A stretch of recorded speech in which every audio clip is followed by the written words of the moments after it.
Happy birthday me. তো আসলে শুভ জন্মদিনটা আমারই ছিল। Thank you so much Poppy and Anabia Asghar. তোমরা আমার জন্য যেই গিফটটা পাঠিয়েছিলে আসলে late upload. Thank you so much, thank you so much, thank you so much. আসলে এত দূর থেকে আসলে এই ধরনের ভালোবাসা পাওয়াটা সত্যি ভাগ্যের ব্যাপার। অনেক অনেক ভালোবাসা আমাকে, এটা আমি উপলব্ধি করি প্রতিক্ষণে, প্রতিদিন, প্রতি সময়। আমিও তোমাদেরকে সেম টু ভালোবাসি। আমিও চেষ্টা করি যে ভালোবাসার যে যে যাকে ভালোবাসে তার ভালোবাসার অবদানটা ধরে রাখার।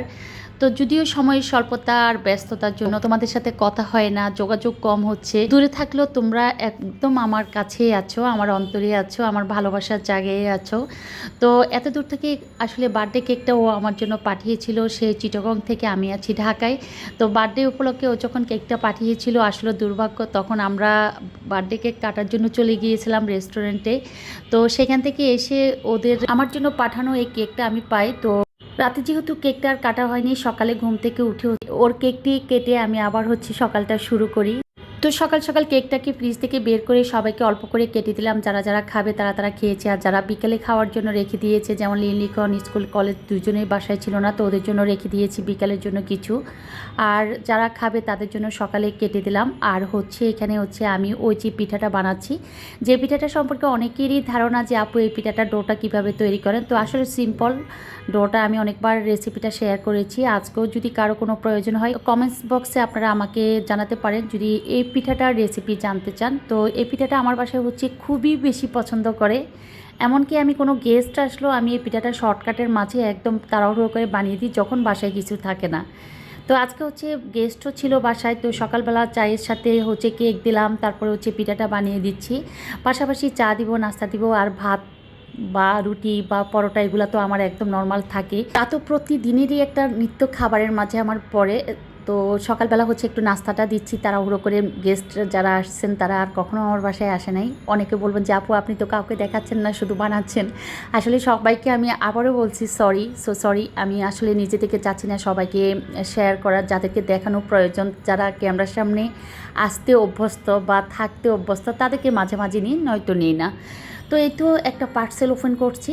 যে পার্সেলটা পার্সেলও না, এটা আমি গতকালকে একটু শপিংয়ে গিয়েছিলাম, তো ভালো লাগা থেকে শপিং থেকে নেওয়া। তো এটা আমার রুমের জন্য আমি নিয়েছিলাম, দেখে ভালো লাগলো আর নিয়ে নিলাম। মাঝে মাঝে যেটা যেখানে পছন্দ হয় মানে সেটা না নিতে পারলে বাসায় আসলেও মনে হয় আমার ওই টেনশন থাকে, ওই দোকানে এই জিনিসটা দেখে আসলাম, নিলাম না কেন, নিলে মনে হয় বেটার হতো। তো এই তো সকালবেলা সবাইকে নাস্তা দেওয়ার পর একটু যখন ফ্রি হলাম তখন কিছু লিচু আসছিল গতকালকে। তো আসলে গতকালকে না, আসছে সকালবেলা, রাত 12টার পরে লিচুগুলো আমার বাসায় আসে। তো আমার এক ছোটো বোন আমার জন্য লিচুগুলো পাঠায়। তো লিচুগুলো রাজশাহী থেকে এসেছে, আর রাজশাহীর লিচু আর আম, এগুলা তো যখন একদম ন্যাচারাল ওখানকার কেমিক্যাল মুক্ত যখন লিচু আমগুলো পাই, আসলে সত্যি তখন খেতে ভালো লাগে। মানে সাহস পাই যে না, এখানে কোনো কেমিক্যাল বা কোনো রং মিশানো হয়নি। যতই কেনাকাটা করি না কেন, আমি এর ভিতরে অনেকবার লিচু কিনেছি, আম কিনেছি, মনের মাঝে একটা যে মানে আছে না যে আল্লাহ ভালো, তো ঠিক আছে, তো আমগুলো লিচুগুলো কেমিক্যাল সহকারে এই আমগুলো লিচুগুলো কিনলাম না, তো এই ধরনের একটা মনের মধ্যে কাজ করে। আর যেহেতু ও রাজশাহী থাকে, ও রাজশাহী থেকে একদম প্যাকিং করে গাছ থেকে পেড়ে আমাকে ভিডিও দেখিয়ে তারপরে লিচিগুলো পাঠিয়েছিল। তো লিচিগুলো একটু ওপেন করলাম। আর এদিকে দুপুরের জন্য রান্না করছি। রান্নাটা ছিল আজকে আমার খুবই খুবই প্রিয় মাছ। সেই মাছটা বাটা মাছ। এত বেশি লাইক করি এই মাছটাকে।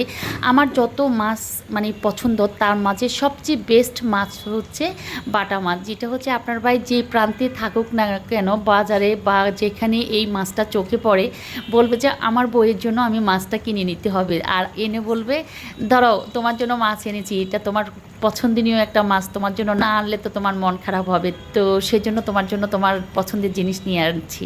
তো আসলে এগুলা ভালোবাসা, ছোট্ট ছোট্ট ভালোবাসা, ছোট্ট ছোট্ট অনুভূতি। কেউ কিছু পছন্দ করলে যদি সেই জিনিসটা তার সামনে আনে, কেউ যদি বলে যে তোমার পছন্দের জিনিস, আসলে তখন সত্যি ভালো লাগা কাজ করে। যেমন আমার জন্মদিনে আমাকে অনেকে অনেক কিছু গিফট করেছে, সবাইকে অনেক ধন্যবাদ। এবং আমাকে অনেকভাবে উইশ করেছেন হোয়াটসঅ্যাপ, অ্যাপবি বা মেসেঞ্জারে।